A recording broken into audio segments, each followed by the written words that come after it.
now.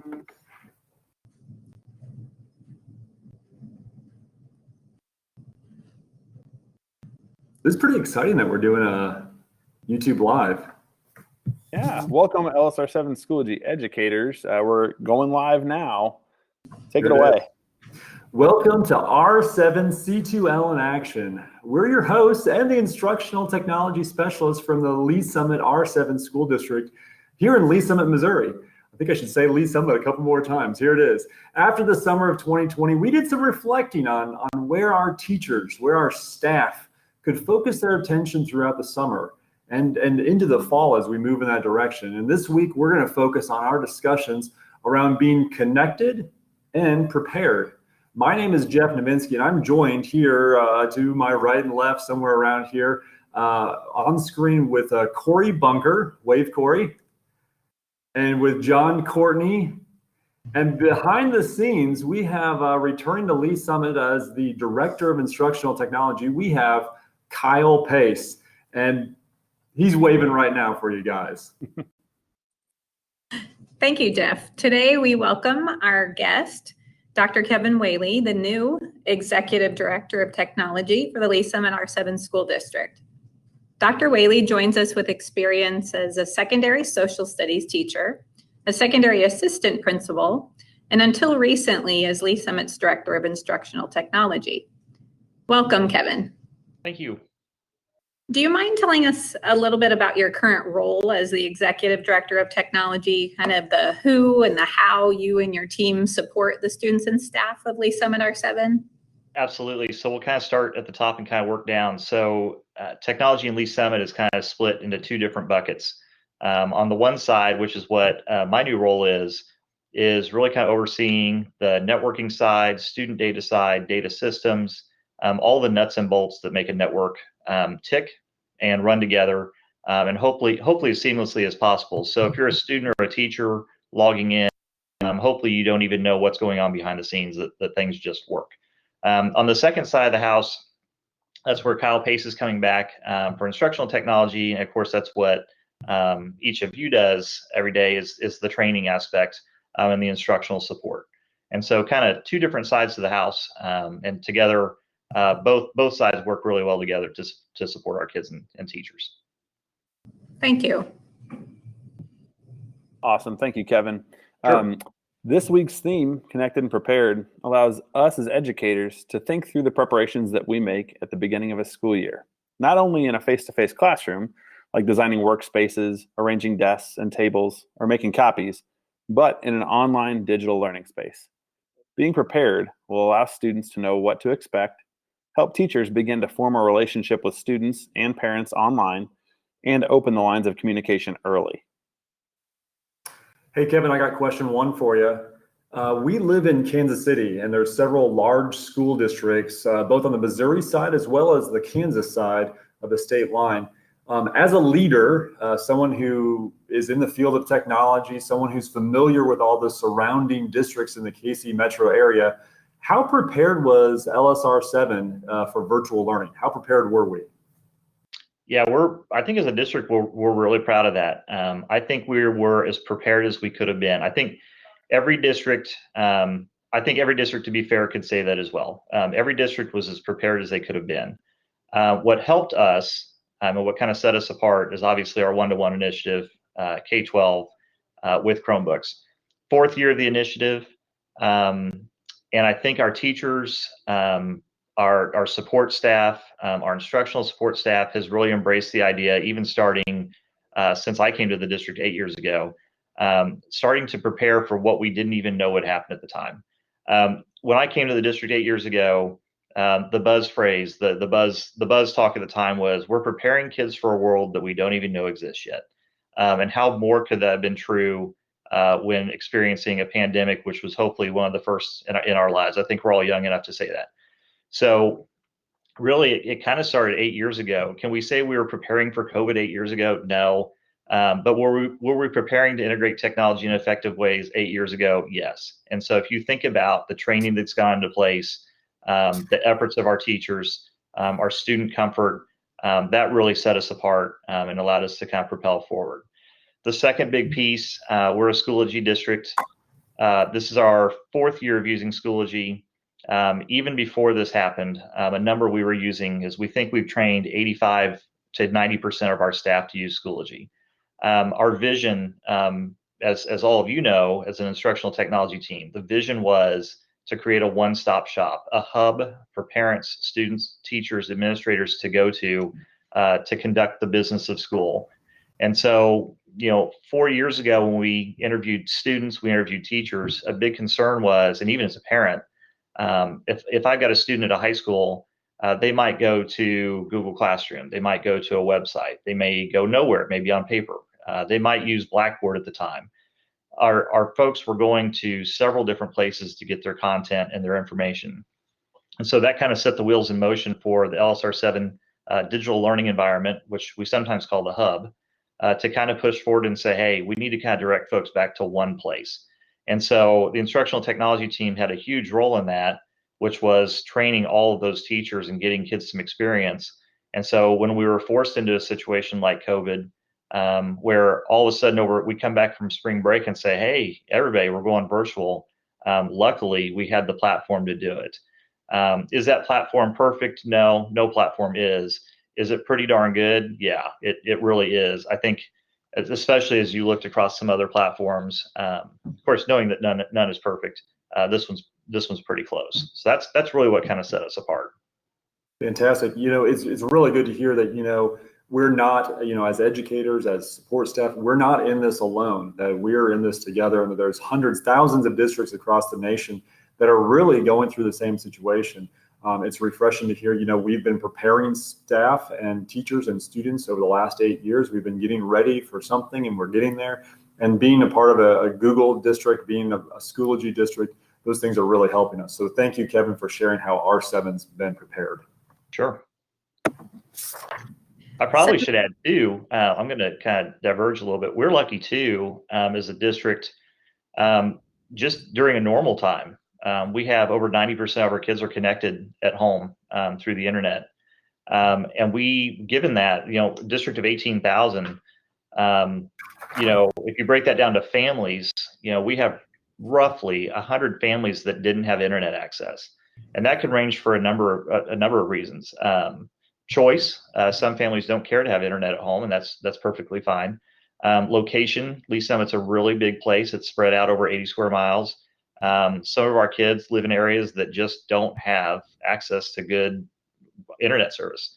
And then there's a number of other factors, finances and things like that. So I think what helped us prepare too is with only having to deal with, roughly 100 families, and even some of our staff members didn't have internet. That's a manageable number for us. So we could reach out and establish partnerships with what used to be the Sprint 1 million project, which is now just the 1 million project.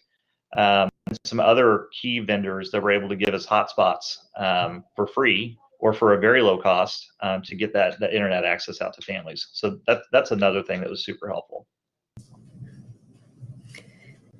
And as we think about that reflection, which you have, kind of given us some of those numbers, and reflecting on the past several years in R7 and preparation, and we know that can be so powerful. Teachers across the globe right now are reflecting on that March to May, June timeframe of virtual learning, and are taking a lot of time this summer to really sit back and think about, wow, what can we celebrate? What can we improve upon, or what can we just throw out the window and do completely differently? During virtual learning in R7, what do you think we did well, and what do you think that maybe we could improve upon? Sure. I think given that those plans came together in a week, and the immediate response was something that was super powerful. And I'll throw a shout out to the instructional technology team. Each of you, plus Julie Jensen when she was here, came together on spring break and immediately started, actually, even before we left for spring break. I remember the day before we were sitting there wondering what was going to happen, already starting to kind of put those things together and give support for staff. That's an example. Every department did that. Every teacher had a suspicion that we might not be coming back. So I don't know that spring break was much of a spring break for a lot of our staff and teachers, because I think they we're definitely getting ready for the potential of not having school. I think that's evidenced in the fact that when we came back, the transition to go virtual was actually really, really smooth. And so I cannot shout out enough to the administrators, teachers, support staff, everybody that kind of came together. I'm more of a positive focus. I do want to shout out too, just our nutrition services. I mean, delivering meals through buses. That was a huge thing. Improvement wise though, yes, you're right. We can always improve. We had some platform issues with Schoology, which we addressed immediately. That was something outside of our control. That first week was a little rough, but that wasn't unique to Schoology. That was unique. That was actually common across a lot of educational platforms, even big platforms like Zoom, Microsoft Teams, even Google had some hiccups because you're increasing your volume of traffic just exponentially. Those aren't things you can control. I think, also looking, Lee Summit was able to adjust their virtual learning plan after the first week, making things less synchronous, less time of requiring a student to log in at 9:05 or 9 o'clock. Teachers were doing the best they could and the best they knew to do, but that was really rough on kids trying to kind of coordinate schedules in that manner, especially when you all of a sudden had parents and siblings maybe that were trying to work online as well. So, that internet access piece is tough when you're trying to share a connection in your house. Again, things you just don't know and things you just can't control. I think moving forward, I know that we have a plan submitted to the state regarding, alternative methods of instruction days, i.e. snow days. So we're going to be able to make up some snow day time. I think just being prepared, having some ideas in mind of what we might be able to give kids on the spur of the moment. Those are some things we could probably improve upon. I think, we got our surveys back. Some people were okay with the level of communication and some wanted more communication. So, probably the way in which we communicate and the frequency is something we need to continue to look at. So those are important things. But also, I don't think we could have given enough grace to kids. I mean, we gave grace regarding grades, assignment due dates, things like that. I think if you could establish a theme for COVID-19 and LSR7 during virtual learning, it was probably give grace. And our teachers did a great job of that, of working with kids throughout. So, there's room for improvements, but boy, given the circumstances, I think our LSR7 did a spectacular job of facilitating that. Yeah, and I think those words of being prepared, and even if the plan you've prepared needs to be tweaked, even if the plan you've prepared maybe doesn't go along the lines you thought it would, being flexible and being able to stay connected, and being, that communication piece. Those relationships were so key, like you're pointing out, giving grace to kids and keeping that relationship happening. Absolutely. Corey, I'll piggyback off that. A TV show my daughter watches says you can plan your plans, but you can't let your plans plan you. And Yep. So I think our teachers and staff did a great job of that this spring. Thinking about how quickly, you mentioned that spring break timeline, Kevin, and you mentioned the teams of people around LSR7 who really came together and made virtual learning happen a reality and made it successful in LSR7. Since it happened so quickly, I'm thinking about our administrators who really put a lot of those initial plans together and had to grapple with all the big picture that was going on in LSR7 and around the world. Can you describe just a little bit about how district leadership used technology to prepare for virtual learning, how they did that so quickly leading up to the closure of schools due to COVID-19? Yeah. So as soon as we didn't come back, and word was given that we wouldn't, that no one would be reporting unless you were absolutely essential, such as facilities and nutrition and things, we quickly shifted at first to Zoom because that's kind of how it just kind of came to be. But then I'd say after several days of using Zoom, Zoom had some issues too, as we all know, and we also need to model and use what staff and students were using to also experience that. So I can't count the number of Google Hangouts we had as district leadership teams. We would meet, if not once a day, several times a day, just triaging problems. It's like one of those adventures where, the sole of your shoe kind of starts to come off. Then a mile down the hike, more of the sole of the shoe came off. And so then you pull your duct tape out of your bag, and then the whole sole comes off, and you just decide, you know what, we're just going to run with it. And we're going to make new shoes. So that was kind of the situation. There's a lot of moving pieces in a district, as many people know, and trying to meet the needs of all those pieces can be challenging at times. But really, it was just through a lot of communication, trying to predict, and of course, trying to prepare for what might be around the corner. Having several scenarios. So, if this happens, we'll do this. If this happens, we'll do this. So just kind of trying to predict and trying to prepare. Awesome. Thank you. I think the shoes that we fashioned worked pretty well to get us through, and I'm looking forward to donning those things maybe a little bit more refreshed this upcoming year. Thank you. I know that we're all super grateful to LSR7 administrators who were able to quickly address the situation in a way that considered the well-being of all family, staff, and students. So thank you for that. I appreciate that. And it was a team effort. Every employee in the district, just absolute team effort.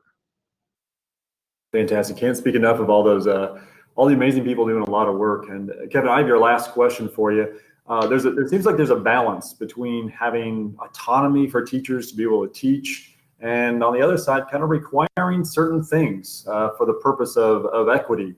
Can you talk for a moment about the benefits of expecting minimum technology requirements for all staff? I can. So we kind of went down that road this year with the minimum Schoology requirements. And looking back, I think it helped, for the most part, 100% of our folks kind of get their feet wet and kind of send the message that, hey, this is here to stay and it's coming. Autonomy is important.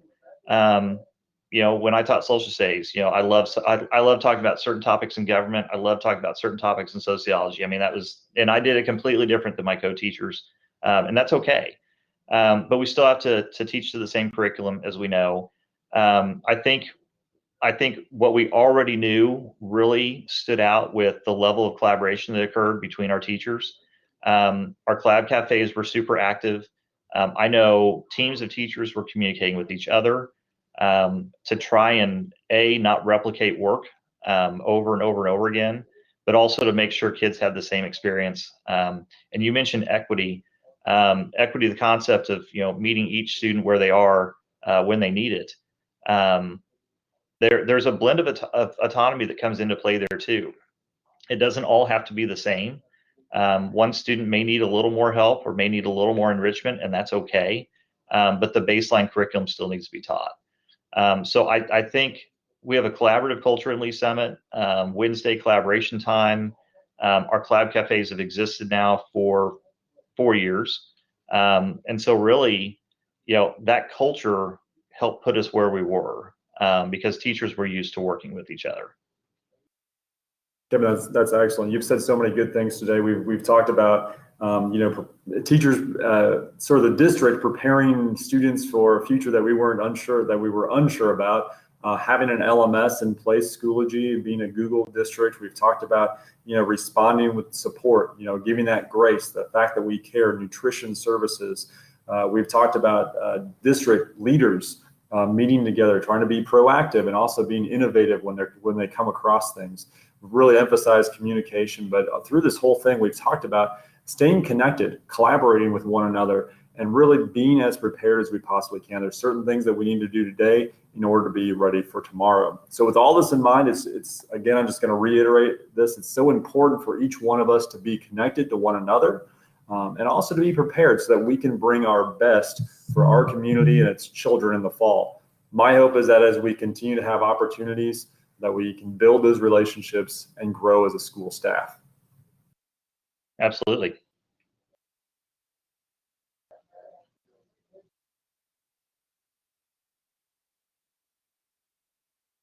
I'm just going to take this opportunity here, since we are on YouTube Live, to encourage questions in the chat. If those come through, we'll certainly field those. We're happy to, since we are on YouTube Live for the first time as a department. And we're going to continue doing this every Tuesday at 9 a.m. through the month of July with a different theme, connected, and next week is going to be connected and organized. Corey, I'm going to kick it to you. Any final thoughts here as we wrap up this YouTube Live interview with Dr. Whaley? Thanks. All Lee Summit R7 teachers and staff, we welcome you to take that opportunity to continue to learn and build those relationships that we mentioned that are offered up by Staying Connected through a set of micro courses that are discussions in our Lee Summit R7 Schoology group. If you just go to the discussions tab, you'll find them there. You can pick and choose and dig as deep as you'd like to engage with and encourage any staff member really to engage in these discussions. The micro courses aren't just for the classroom teacher. So please join us to connect and prepare. And we hope to see you in our Lee Summit Schoology community.